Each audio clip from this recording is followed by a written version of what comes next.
Boa noite, irmãos. A graça e a paz de Jesus. Que lindo esse culto a Jesus Cristo hoje que temos prestado a Ele e temos o privilégio de participarmos, sermos aqueles que podemos assim adorar a Ele com nossas bocas, né, com nossos talentos, com nosso coração. E é um privilégio estar aqui junto com os irmãos, adorando a Deus. Vamos orar pedindo ao Senhor entendimento agora também para compreender um pouco mais de sua palavra revelada, porque é a palavra de Deus que fala conosco e Ele já tem falado conosco através das músicas, através de vários momentos no culto, e que Ele assim continue falando conosco. Pai, muito obrigado, porque o Senhor é tão fiel conosco e nós não temos condições de contar as bênçãos pelas quais o Senhor tem cuidado de nós, nos abençoado, Deus, porque os nossos sofrimentos, como a Tua palavra fala, leves e momentâneos, Pai, produzem em nós uma glória que é muito maior, Deus, do que todos esses sofrimentos, Pai. Como o apóstolo Paulo também falou, Deus, que esses sofrimentos não se comparam com a glória que há de vir, Deus. Nós sabemos que o Senhor é a nossa muito maior bem-aventurança e a nossa bênção, Deus, porque o Senhor está conosco todos os dias, Pai. O Senhor nos consola, o Senhor cuida de nós. E é a Ti que nós prestamos esse culto, Deus. Dono das nossas vidas, Senhor dos nossos sonhos, dono de todo o nosso ser, Pai. Nós Te louvamos porque o Senhor já nos tirou do império das trevas e tem nos levado, Pai, para a Tua maravilhosa luz. Aberto o nosso entendimento, aberto a nossa vida para compreender quão grandioso o Senhor é, Pai. Por isso, continua a nos dar esse entendimento para que tudo em nossa vida possa ser para a honra e glória do Teu nome, Deus, porque não há sentido nessa vida, Pai, se não for para viver para Ti, Deus, porque se a Tua palavra fala que os céus, a terra, a estrela que nós não conhecemos foi feita para o Senhor, quem somos nós para não vivermos para o Senhor, Deus? Então nos ajuda a refletirmos dia após dia, que das coisas menores às maiores, tudo deve ser para o Senhor, para a honra e glória do Teu nome. Em nome de Jesus. Amém. Querido, nós estamos falando sobre um tema e temos estudado sobre avivamento e estamos chegando na semana no livro em que o capítulo é Precisamos de um Avivamento. Se você não conhece, estamos estudando um livro de 40 dias de jejum e oração do pastor Edson Queiroz, um homem de Deus. Quando eu estava pastoreando em Carpina, pude conhecer ele pessoalmente. Ele até esteve esse ano aqui em Recife também, antes dele estar adoecido na condição que ele se encontra hoje. E ele é um homem vibrante, ele é um homem que faz você se apaixonar por missões. E ele já tem escrito, né, esse livro, né, sobre 40 dias de jejum e oração. Esse não é o primeiro. E quando ele foi pregar lá em Carpina, quando pastoreava, ele falou sobre avivamento. Ele deu um livrinho para a gente lá, na verdade ele indicou para a gente um livrinho de um autor chamado Roy Henson, e era Senda do Calvário. Esse livro destruiu a gente, praticamente, lá da igreja, porque basicamente ele falava sobre quebrantamento, quebrar o nosso eu. E isso é a base do avivamento. Para Cristo viver na gente, a gente tem que desaparecer. Porque é uma coisa, é a lei da física, né? Dois corpos não conseguem ocupar o quê? O mesmo espaço.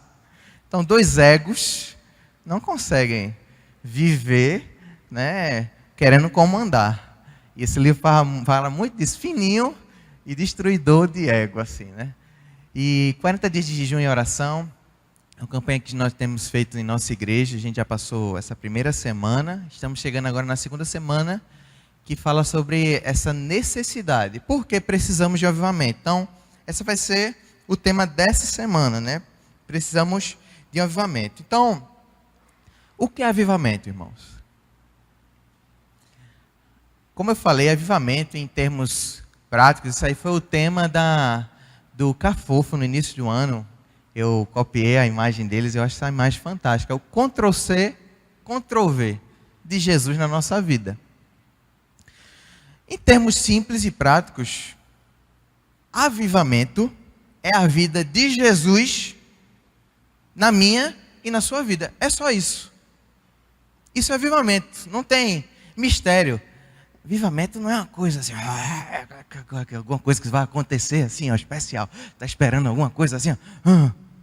Não, avivamento, em termos simples e práticos, é a vida de Jesus na minha e na sua vida. Só que, o que é especial nisso?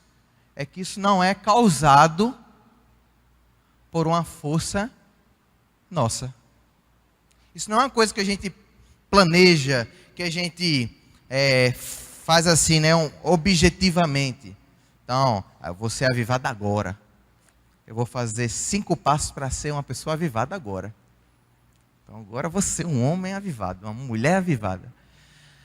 O avivamento é muito mais uma plantação e Deus é que vai fazer o avivamento acontecer. Então, é como alguém que põe as sementes e Deus, com o tempo, vai fazer aquilo acontecer. Um exemplo, o avivamento ele começa a acontecer à medida que você reconhece que é totalmente necessitado de Deus, então você vai colocando as sementes, você depende completamente de Deus, que você não existe sem Deus, que você precisa buscar Ele em oração, porque Ele é o Senhor da sua vida, e você reconhece que você é pecador, você precisa da intervenção de Deus. Então o avivamento começa nessa plantação de reconhecer mais a necessidade de Deus. E o avivamento vai acontecendo como? À medida que você se esvazia,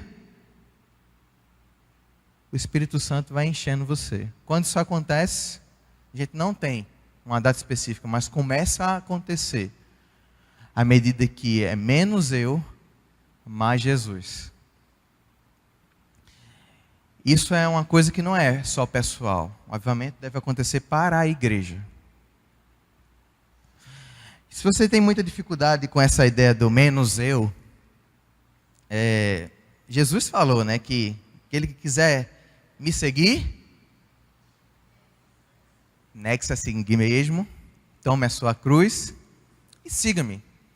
Pastor Carlinhos Queiroz falou uma coisa muito interessante. Esse negar a si mesmo não é o negar a sua pessoa, a sua personalidade. Não é negar aquilo que Deus fez você, porque a sua pessoa foi feita em mais semelhança de Deus.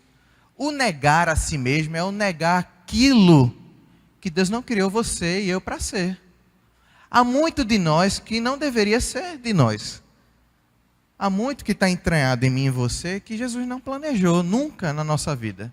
É esse negar que Jesus tem chamado a gente, que não é a imagem e semelhança que Cristo formou na gente. É esse negar que Cristo tem chamado a gente. Mas dentro de nós, a imagem de semelhança de Cristo, que como, se não me engano, foi Santo Agostinho e Lutero também falou, que está distorcido por causa da queda. O que é que acontece com a gente? Deus cria Adão e Eva, jardineiros. Depois que o homem e a mulher caem, o que é que acontece? Vira predador. Começa a consumir tudo que está na frente. E o homem e a mulher começam a ter problema com Deus, começa a ter problema com o próximo e começa a ter problema com a natureza. Queda, gente. Cai tudo, cai todos os tipos de relacionamento. A gente não começa mais a se entender com Deus. O homem não começa mais a entender a mulher não começa a entender o homem. Aí ele é calado demais, aí ela fala demais. E a gente começa a degradar aquilo que Deus criou. Por quê? Porque a gente perde a identidade daquilo que Deus fez para a gente. A vida que Deus nos deu. Então, será que a gente não precisa de um avivamento? A gente precisa conhecer quem nós somos. Isso é ser avivado, é conhecer a imagem de quem nós somos. Imagem e semelhança de quem? De quem? De Deus, do Senhor Jesus Cristo. Nós somos imagem e semelhança do Senhor Jesus Cristo. E precisamos receber desse Espírito que nos torna semelhantes a Ele. E para isso, é não mais eu, mas Jesus. E a gente vai entender melhor isso. Para a gente entender por que a gente precisa do avivamento, eu queria falar um pouquinho para vocês sobre Juízes. O livro de Juízes para mim, é um dos livros mais chocantes da Bíblia. Ler Juízes, para mim, é uma situação angustiante, mas de muito crescimento na fé. Juízes é uma bagunça.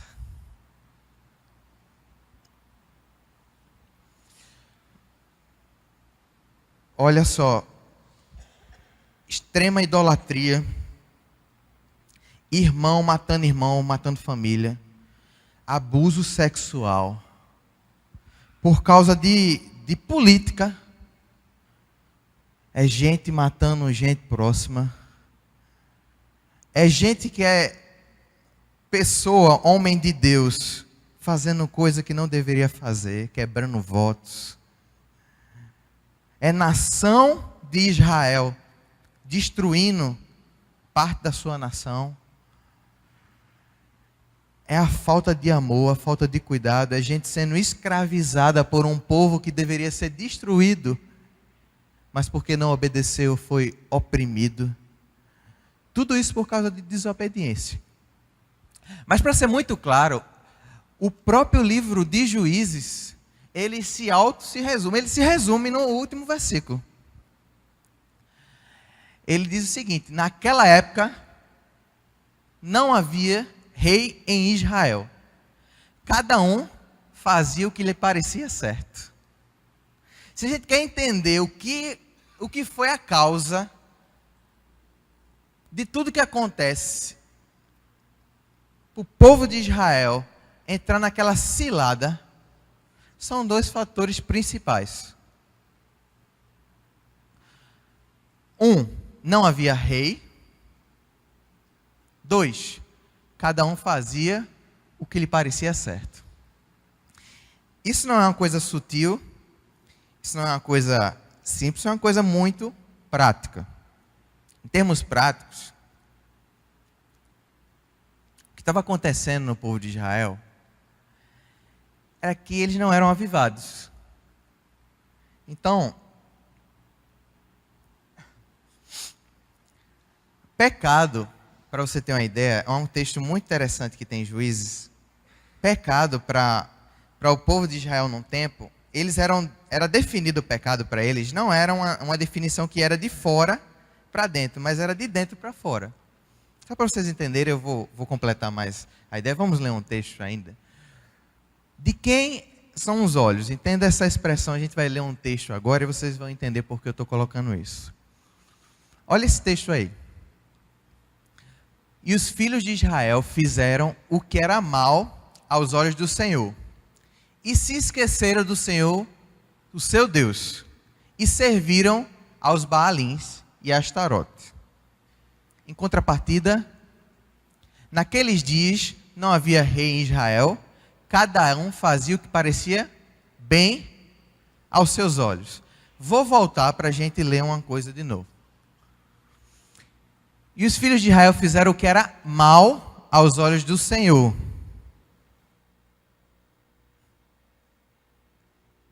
Naqueles dias não havia rei em Israel e cada um fazia o que parecia bom aos seus próprios olhos. Para aquele povo, pecado começou a ser o que eles achavam que era pecado. Começou a ser o que eles sentiam que era pecado. Começou a ser o que dava certo, não era pecado. O que dava errado, podia ser pecado. O que era bom, não era pecado. O que era ruim, podia ser pecado. Em termos práticos, podia ser pecado. Mas era uma questão mais filosófica. Mas no texto bíblico nós entendemos que pecado é o que Deus diz que é pecado. Pecado é um conceito dos olhos de Deus e não dos meus. O que é, irmão? Me diga aí junto comigo, meu irmão e minha irmã. Pecado é um conceito dos olhos de? Não, um conceito dos meus? Então o que é que está acontecendo na época de Juízes? Uma época que tem tanta confusão de violência, questão política, de questões sexuais tão complicadas naquele local, que deveria ser povo de Deus. Nação santa, povo escolhido. Sabe o que acontece? É porque essa nação não tinha rei, E esse rei não era um rei humano, era o rei Deus, do qual eles preferiram seguir o seu próprio coração e fazer a sua própria vontade. Além disso, eles faziam o que lhe parecia certo. O que definiu o que era bom, o que era ruim, não era os olhos de Deus, não era o que Deus dizia, mas era o seu próprio coração, o seu próprio desejo, a sua própria vontade. Para mim, essa situação prefigura, Juízes, a nossa nação hoje. A gente. Muitos de nós vivemos muito parecidos com essa nação. Sem rei e determinando o que é bom e o que é ruim. Sem perguntar a Deus. Eles viviam numa idolatria, naquela época, muito voltada para os ídolos, que eram Baalins, Astarote. Baalim significa senhores. Então, tinham Baalim da chuva. Eles queriam chuva, aí eles iam lá e se dobravam para um ídolo.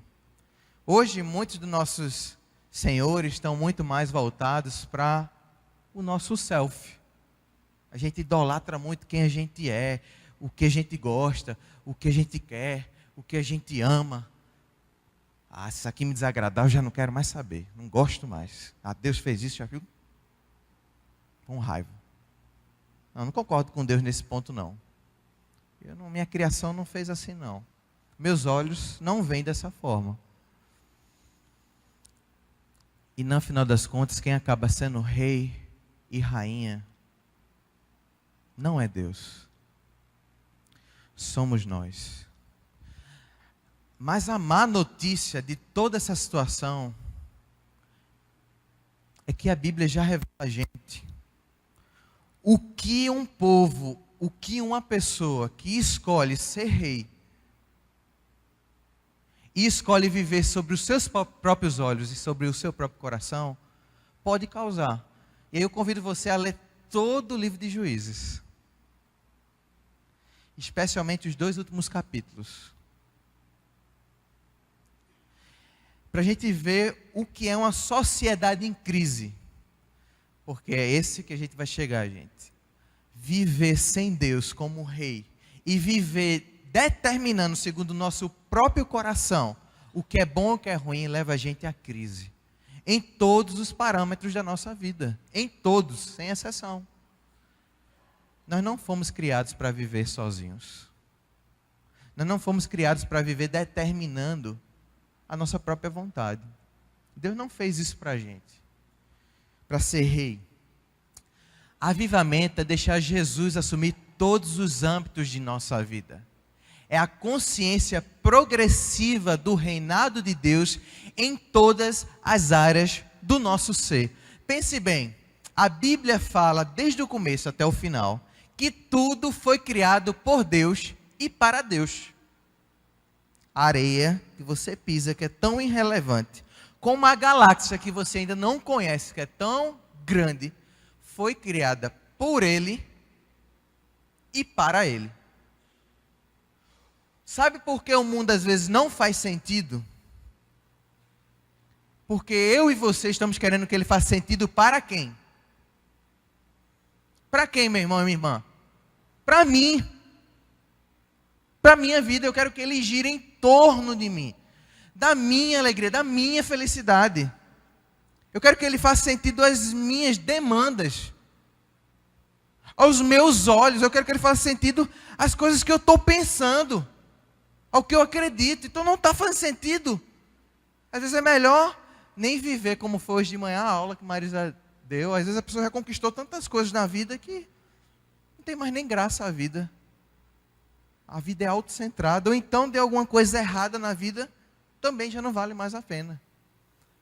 Ou então, simplesmente alguma coisa saiu desse plano, do meu plano, e eu começo a acusar Deus. Como é que o Senhor tem a capacidade de fazer isso com a minha vida? Quem é o Senhor para fazer isso? Eu sei que sofrimento não é brincadeira. Mas às vezes nós não entendemos e perdemos de vista o que Deus tem para a gente. Eu gosto muito dessa frase do Abraham Kuyper, um grande homem que entendeu a magnitude do reinado de Deus. Ele, se não me engano, ele foi ministro da Holanda e ele trabalhou muito na política. Tem gente que pensa assim, meu Deus, está na política, está perdido já. Esse cara não tem nem condição. Ele já entendia que Deus reinava em todos os âmbitos. E a política era de Deus. E se é de Deus, a gente tem que tirar o que não é de Deus. E ele fala assim, não há um único centímetro quadrado em todos os domínios de nossa existência sobre os quais Cristo, que é soberano sobre tudo, não clame, é meu, é dele. A minha e a sua vida, meu irmão. O apóstolo Paulo entendeu tão profundamente essa verdade e se tornou um homem tão avivado que ele falava assim, já estou crucificado com Cristo. E vivo não mais eu, mas Cristo vive em mim. E a vida que agora vivo na carne, vivo-a na fé no Filho de Deus, o qual me amou e se entregou a si mesmo por mim. O apóstolo Paulo entendeu que Cristo era a justiça dele, que Cristo era a sua bondade, que Deus via Cristo nele. Então Cristo resolveu todas as demandas de pecado dele, salvou, redimiu ele, reconciliou ele com Deus. Então, primeira coisa é que Paulo já era salvo por Cristo. Além disso, além dessa salvação, além de ser tomado por Jesus, salvo por Jesus, Paulo diz, não basta apenas ser tomado por Cristo e receber a salvação. Agora eu quero viver para Cristo, por causa de Cristo, por meio de Cristo. A minha vida está em Cristo. Em outro momento ele até fala, estou escondido em Cristo. Minha vida está escondida em Cristo. Ele fala isso em Colossenses. Eu acho muito interessante porque isso tem tanta semelhança com o Salmo 91. Eu não sei se eu estou enganado, mas é um salmo muito conhecido. Aquele que habita a sombra. Irmãos, quando a gente está escondido, olha que coisa, hein? Você está escondido em Deus. É o melhor esconderijo do mundo, mas além desse esconderijo de proteção, tem a ver com a representação. Quando Cristo começa a tomar forma na sua vida. Isso é avivamento. Muito além daquilo que Ele lhe dá, muito do que aquilo que Ele começa a dar de bênção, de salvação, tem a ver também como, se eu estou escondido em Cristo, é porque Cristo começa a aparecer na minha vida. Eu estou escondido em Cristo porque quando as pessoas vêm a mim, eles começam a ver marcas de Cristo em minha vida. E é por isso que Paulo fala, sede meus imitadores, porque eu sou de Cristo. Paulo caminhava com Jesus. E à medida que nós caminhamos com Jesus, essas marcas vão ficando evidentes. Isso é avivamento. Sem avivamento, meus irmãos, há crise. Ficamos afogados em muitas situações. Nosso país está em crise e é por falta de Deus. Nosso país está em crise porque pessoas entenderam que o dinheiro não é para ser usado para Deus, mas é para ser usado por qualquer coisa. O poder não é de Deus, mas é para ser usado por qualquer coisa. Então, em nome disso, pessoas usam poder para se beneficiar, o dinheiro para se beneficiar. E quem se prejudica são todos nós. Porque se tudo é para a glória de Deus, as coisas funcionariam da melhor maneira possível. Mas quando não é usado para a glória de Deus, colhemos todos os malefícios. A família é para a glória de Deus. E nós sabemos que quando a gente começa a viver autocentrado, um dos principais e primeiros aspectos que mais sofre é a nossa família. Eu não sei quantos de vocês já sofreram por causa da falta de avivamento no lar. Quantas famílias sofrem? Por quê? Porque quando eu deixo de dizer não mais eu, mas Cristo vive em mim, mas diz não, eu, depois Cristo. Quantas consequências isso traz para as pessoas que nós mais amamos? Muitas. São crises e mais crises. Crise é a principal evidência de uma vida não avivada. Irmão, só para a gente entender muito mais claro que tudo é de Deus e avivamento é viver para Ele, esse texto nos fala muito claramente sobre quem é Jesus. Ele é a imagem do Deus invisível, o primogênito de toda a criação. Vamos ler comigo? Pois nele foram criadas todas as coisas, nos céus e na terra, as visíveis e as invisíveis, sejam tronos ou soberanias, poderes ou autoridades, todas as coisas foram criadas por Ele e para Ele. Ele é antes de todas as coisas e nele tudo subsiste. Ele é a cabeça do corpo, que é a igreja, é o princípio e o primogênito dentre os mortos, para que em tudo tenha supremacia, pois foi do agrado de Deus que nele habitasse toda a plenitude, e por meio dele reconciliasse consigo todas as coisas, tanto as que estão na terra, quanto as que estão no céu, estabelecendo paz pelo seu sangue derramado na cruz, e nos revelou o mistério da sua vontade, de acordo com o seu bom propósito, que ele restabeleceu em Cristo, isto é, de fazer convergir em Cristo todas as coisas, celestiais ou terrenas, na dispensação da plenitude dos tempos. Tudo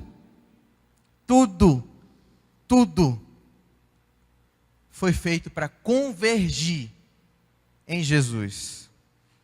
Tudo. A minha vida e a sua vida só vai fazer sentido quando tudo, não só o que você faz na igreja e eu fizer na igreja, apontar para Jesus. Sabe o que é que acaba com a nossa vida, gente? É quando a gente separa a nossa vida entre secular e espiritual. Coisas que eu faço fora do que é santo ou normal e coisas santas. Isso não existe, gente. Isso é a maior mentira do mundo, porque tudo foi criado por Deus e para Deus. Então, nossa vida deve girar para Jesus. Isso é avivamento.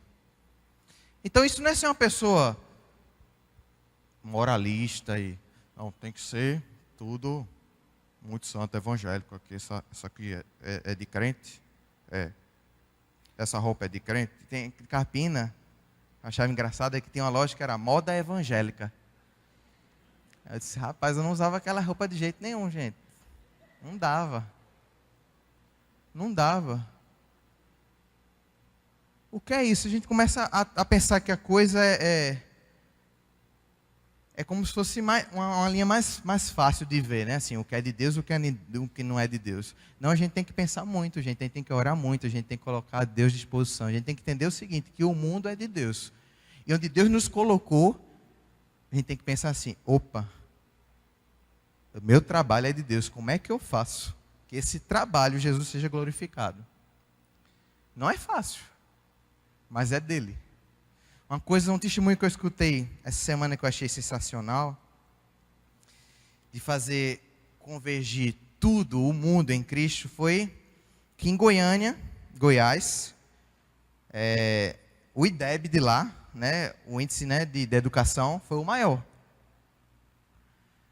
no nosso país.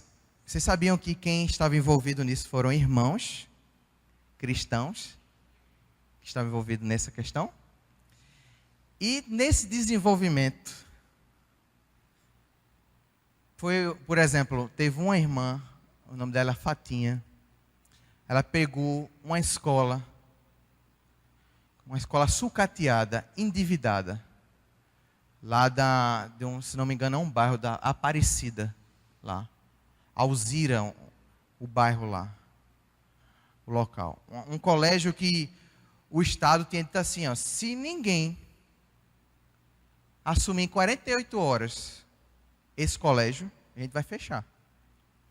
Se nenhuma direção assumir esse colégio, a gente vai fechar.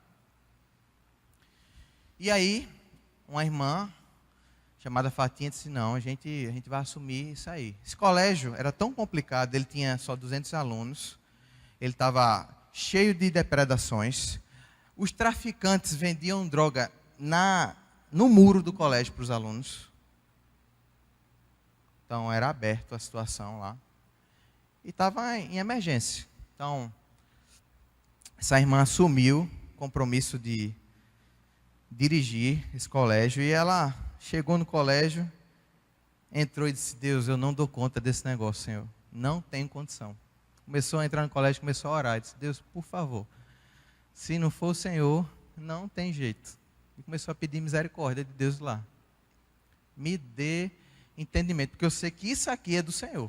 A educação é do Senhor. A educação dessas crianças aqui, desses jovens, é do Senhor. Porque isso aqui também é do Senhor. Para resumir a história, porque ela fez muita coisa, mas ela conseguiu envolver a comunidade nesse colégio, ao ponto que os pais quiseram levar mais alunos para esse colégio. Os pais começaram a fazer a segurança do colégio, ao ponto que não houve mais traficante vendendo droga no muro. Esse colégio só tinha 200 alunos, estavam diminuindo. Aumentou a quantidade para mais de 350 e não tem mais vaga. A qualidade de ensino dele aumentou. Não houve mais depredação nesse colégio, porque os alunos gostavam de estar lá. E uma coisa muito simples que ela fez foi fazer uma coisa que ela entendeu que isso tem a ver com educação, uma coisa que ajudou as crianças, que foi fazer sala temática para os alunos. Como assim? Sala temática que, ao invés do professor ir para a sala do aluno, que isso é uma coisa que em pedagogia algumas pessoas estudam, que ao invés do professor entrar no ambiente do aluno, o aluno entrar no ambiente do professor. Então, fazer essas salas temáticas. Isso, os alunos iam ganhar 15 minutos de hora-aula a mais. Iam diminuir o tempo. Só que isso para acontecer, tinha um detalhe, eles estavam com a escola depredada, não tinham condição financeira. Os alunos teriam que pegar as carteiras e levar para as outras salas. Então, ela, idealmente, combinou que tinha que ser feito isso no máximo em 5 minutos dos alunos trocarem de sala. Os alunos faziam, sabe quantos minutos? 1 minuto e meio. Empenhados na educação. Sabe por que eu estou dando esse exemplo aqui, gente? Porque isso aqui também tem a ver com o reino de Deus. Isso tem a ver com avivamento. Isso tem a ver em fazer Cristo ser louvado em todos os âmbitos de onde colocou você na vida dele. Inclusive na igreja. Onde é que Deus te colocou? Eu sei de uma coisa. Quando Deus não é nosso rei, e quando nós começamos a discernir o que é bom e o que é mal, segundo o nosso coração, juiz já está escrito, dizendo o que acontece. Eu sei que nós temos um rei, ele se chama Jesus Cristo. Esse mundo foi criado por ele e para ele. Ele já disse o que é bom e o que é mal, embora os nossos sentimentos muitas vezes começam a dizer, isso é mal, isso é bom. Embora meu coração está dizendo o contrário, eu tenho que abraçar o que Deus disse que é bom e o que é mal. Ele é muito mais sábio do que eu sou. Se a gente entender isso, essa crise não vai perdurar, gente. Porque o nosso Senhor é o Deus que cuida da gente. Então, se a gente quer ser avivado, primeira característica do avivamento se chama reconhecimento, quebrantamento. de se colocar à disposição, dizer assim: Deus, realmente, eu não sei, eu quero tirar a minha coroa para devolver ao Senhor, porque o Senhor que é rei. E eu queria convidar você a orar comigo, para dizer novamente que quem é rei é o Senhor Jesus Cristo, que às vezes a gente esquece disso. Senhor Jesus, nos enche, Pai, porque toda vez que Teu Espírito Santo nos enche, Pai, nos enche com esse Espírito, Ele não apenas nos abençoa, Ele faz a gente transbordar, Pai. Porque o Senhor só não nos dá algo para a gente, Deus. O Senhor nos dá de tal forma que possa matar a sede de outras pessoas, Senhor. O Senhor é um Deus de abundância, Pai.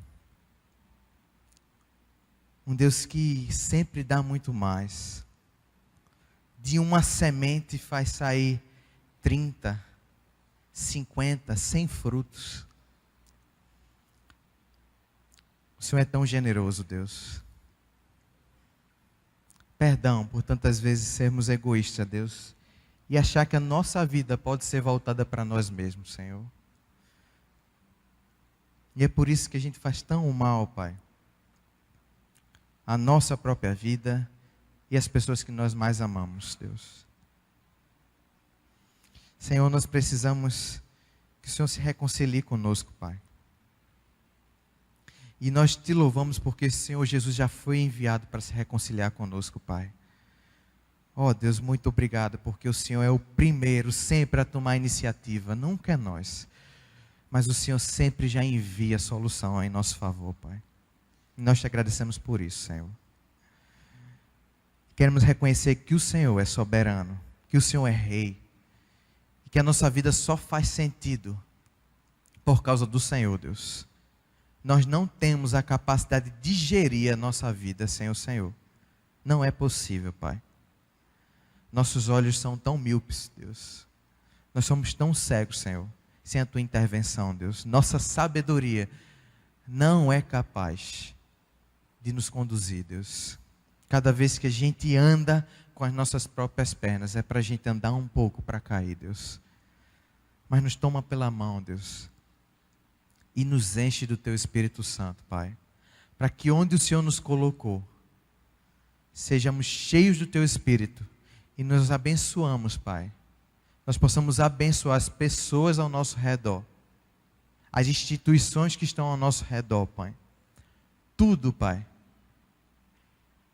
Porque a Tua palavra fala que tudo deve convergir para Ti. Tudo foi criado por Ti. Tudo subexiste por causa da Tua existência, Pai. Então Deus nos ajuda a lembrar, Deus, que esse mundo não é sobre a nossa vida, sobre mim, mas é sobre o Senhor. Apesar dessa humilhação, Deus, a Tua palavra fala que quanto menos eu, quanto mais de Ti nós temos, nós somos mais felizes, Pai.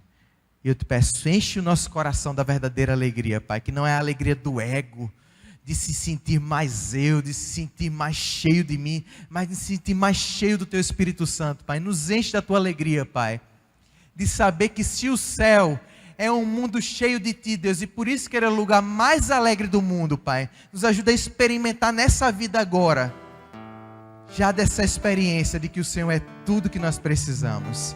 Então enche a nossa vida em nome de Jesus. Amém.